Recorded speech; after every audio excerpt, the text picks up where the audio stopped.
कृष्ण बहुत बीमार पड़ गए थे, तो बहुत सारे वैद्य आए उनके पास किए और उन्होंने बताया प्यार करने वाली इनकी किसी भी धर्म पत्नी को बोलो या जो भी इनसे सबसे ज़्यादा प्यार करती है उनको बोलो कि अपने चरण का धूल कृष्ण के माथे पे लगा दे, वो ठीक हो जाएगा। सब गए रानियों के पास कि प्लीज़ अपने चरण का धूल दे दीजिए, हमारे कृष्ण ठीक हो जाएंगे। बोले मैं ऐसा करूँगी नहीं, मेरे को पाप लगेगा, नरक में जाना पड़ेगा, नहीं करूँगी। कोई नहीं दिया।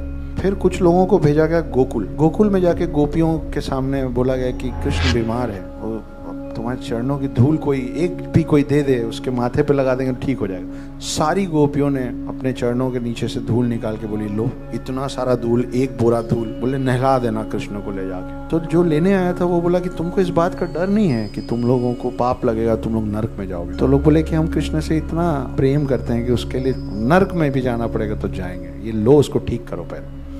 कोई एक साधु हाथ इतने सालों से ऊपर किए हुए है, कोई जमीन में तपस्या लगाए हुए है, अलग अलग तरह की बहुत कठिन साधनाएं कर रहे हैं। इतना कठिन साधनाएं करने का पीछे का क्या उद्देश्य हो सकता है इनका? ये सब इनके अपने अपने तरीके हैं अपने अपने इष्ट तक पहुंचने का। इन सबको शिव के पास पहुंचना है।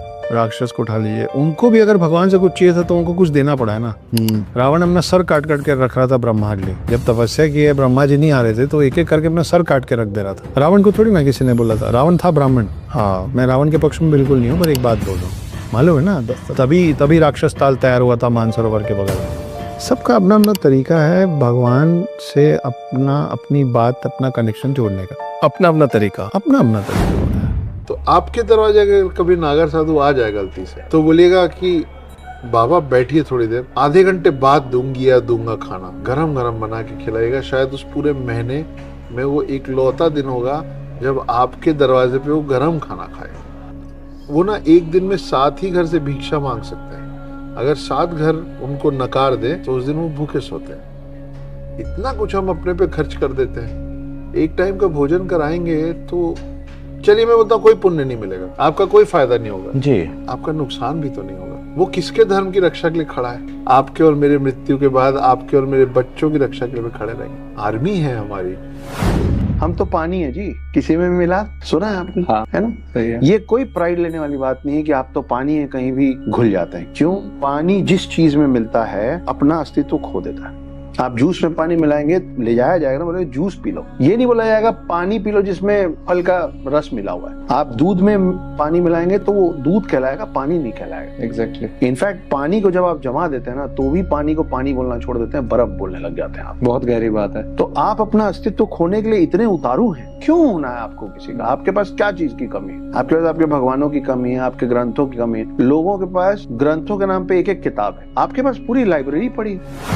हम आज भी मधुमक्खी से शहद चुरा रहे हैं। आपको पता है आप और मैं अभी तक शहद कैसे बनाते हैं वो नहीं आता, हमको शहद बनाना नहीं आता। हम आज भी मधुमक्खी से शहद चुरा रहे हैं। हम लोग अर्थ के कोर तक नहीं पहुंचे। हमको नहीं मालूम कि समंदर में और कितनी प्रजातियां हैं जिनके बारे में हमको आज तक कुछ नहीं पता, लेकिन हम दुनिया के बाहर ढूंढ रहे हैं। वही हाल इंडिविजुअली भी हम अपने साथ गलत करते हैं। कैसे? सारे सवाल ना दूसरों से पूछ रहे हैं, दूसरों से जवाब मांग। हम अपने अंदर नहीं झांक रहे। दूसरों की जय से पहले खुद को जय करें। हमको मन की शक्ति देना, मन विजय करें। तो हमारे जो ब्रह्मा है उनका एक सर काट दिया था शिव जी ने गुस्से से। तो कृष्ण जी मुस्कुराए और बोले कि उनसे पूछ क्या ये कि कौन से ब्रह्मा है वो। ये गए पूछने, ब्रह्मा जी बुरा लग गया। बोले कौन से ब्रह्मा मतलब क्या? हम ही हैं जो हैं। कैसा सवाल है कि कौन से ब्रह्मा है?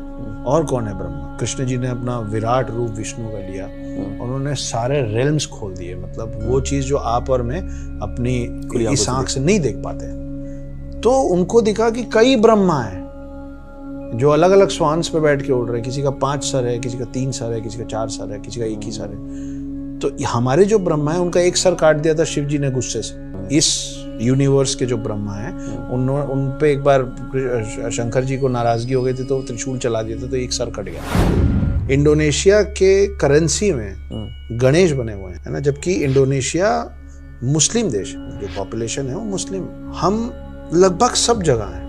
जो इस दुनिया का जो सबसे बड़ा हिंदू टेम्पल है वो इस जमीन पे नहीं, कंबोडिया में इस पूरी दुनिया का सबसे बड़ा हिंदू टेम्पल है। कि पेड़ तभी तक जिंदा रहता है जब तक वो अपनी जड़ों से जुड़ा रहता है। हम इसीलिए कम हो रहे हैं क्योंकि हम we are missing on to be connected with our roots. हम अपने जड़ों से नहीं जुड़ना चाह रहे, हमको जीन्स कि हिंदू राष्ट्र होना चाहिए। जिन लोगों को इस बात से दिक्कत है या जो इस बात पे चीखते चिल्लाते रहते हैं कि क्यों चाहिए हिंदू राष्ट्र, क्यों चाहिए हिंदू राष्ट्र, पहले उनको जाके ये समझाया जाए कि तुम जाके पहले उन 58 देशों को बोलो जो इस्लामिक नेशंस हैं। ओके, आपका 58 देश है, 100 से ज्यादा क्रिश्चियन कंट्रीज हैं, एक यहूदी देश, हाँ इजराइल है ना, एक बौद्ध देश तिब्बत। मैं हर 14 में से एक इंसान भारतीय, सबसे पुराना मेरा रिलीजन है इस विश्व में। मैं अपने लिए एक देश, ठीक है मैं नहीं मांगूंगा अपने लिए देश, मगर अगर आपको किसी भी वजह से इस देश को छोड़ के जाना पड़े और अगर आप मुस्लिम हैं तो आपके पास 50 से ज्यादा देश हैं जाने के लिए जो आपको अपनाएंगे क्योंकि आप उनके रिलीजन के हैं। अगर आप क्रिश्चियन हैं और आपको यहाँ से खदेड़ दिया जाए तो आपको 100 से ज्यादा कंट्रीज अपने पास लेंगे क्योंकि आप उस भगवान को मानते हैं जिसको वो मानता है। मेरे को इस देश से खदेड़ा जाएगा तो मैं कहाँ जाऊंगा बताइए। अरे वो तो कश्मीर में हो रहा है ना, हम तो मध्य प्रदेश में रहते हैं। पूरा देश उस समय यही बोला। अब केरल में उसी तरीके की चीजें हो रही हैं तो भी हम यही बोल रहे हैं, कह रहे हो तो केरल में हो रहा है ना, अपने क्या करना। तीसरी तरफ रोहिंग्या मुसलमान जिस स्पीड से घुसे हैं और घुस रहे हैं, और बांग्लादेश अब जो तेवर दिखा रहा है, बांग्लादेश से लगा हुआ है वेस्ट बंगाल, आप जाइए वेस्ट बंगाल, वो लगभग आपके हाथ से जा चुका है, बस आपको अभी दिखा नहीं है। और चौथी तरफ वो बैठा है, वो जिसको पूरे विश्व ने मिलके 100 में से वो 1 स्टार दिया, पाकिस्तान। क्या मुंह दिखाऊं मैं बच्चों को? मेरे घर में प्याज नहीं कटता चक्कू से ठीक से, इनके घर में रेड लगता है तो एक एक घर में 4 लोग रहते, 30-30 तलवार निकल रहे हैं। क्यों भाई? सातों चिरंजीवी में सबसे ज्यादा शक्तिशाली कौन है?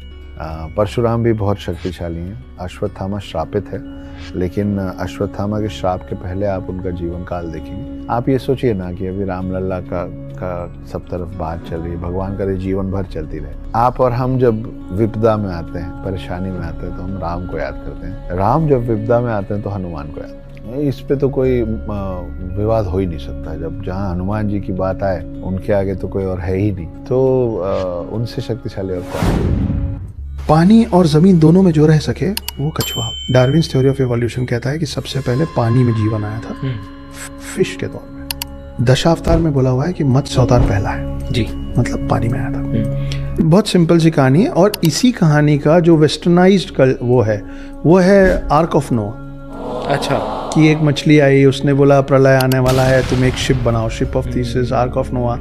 तो उसने बनाया, फिर उसने हर जानवर के जोड़े को रखा, अपने लोगों को रखा, और फिर एक मछली ने उस नाव को, बहुत बड़ी विशाल मछली ने उस नाव को खींच के दूसरे आइलैंड तक वो लेके गई। करेक्ट। ये सबसे पहले आपके पूर्वजों ने कहानी बनाई थी। एक किसान को सपना आया, हनुमान जी बोले कि मैं पेड़ के अंदर फंसा हूँ रे, निकालो मेरे को। सपने में उसके घर से उस पेड़ तक का पूरा रास्ता बताया जाता था। तो कुछ लोग हंसने लग गए, बोले पागल है ये।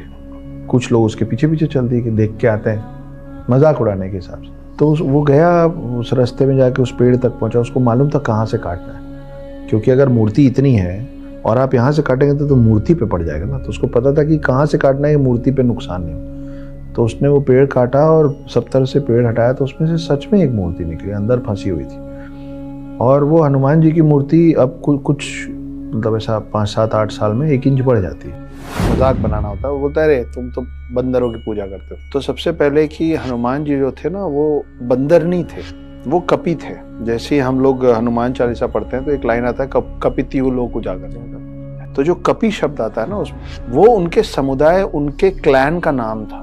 यही माना गया ना कि हमारे पूर्वज बंदर ही थे, फिर उनसे इवॉल्व होके एक, सारे बंदर तो इंसान नहीं हो गए ना, तो बंदरों में कोई एक समुदाय रहा होगा ना जो इवॉल्व होके आपके मेरे जैसे बने, जिनका पूंछ चला गया, जिनका मुंह फूला हुआ नहीं है, ठीक है ना। तो अगर हम बंदरों से निकले लेकिन सारे बंदर इंसान नहीं बने, तो ऐसा भी तो हो सकता है ना कि और भी ऐसे क्लैंस होंगे जो हम बंदर से इंसान बन गए, कुछ क्लैंस विलुप्त हो गए होंगे। उनके गांव में ना दिवाली के 11 दिन बाद दिवाली मनती है।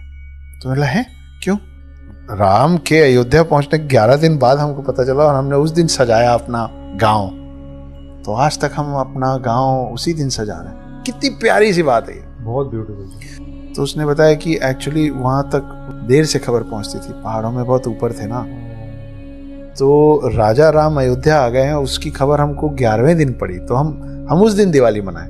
आज तक वो दिवाली के 11 दिन बाद वहां दिवाली मनाती कि हमको तो उसी दिन पता चला। भाई हमारे लिए तो दिवाली उस रोज जिस दिन हमको पता चला, वही है, हमारे लिए एनिवर्सरी वही है।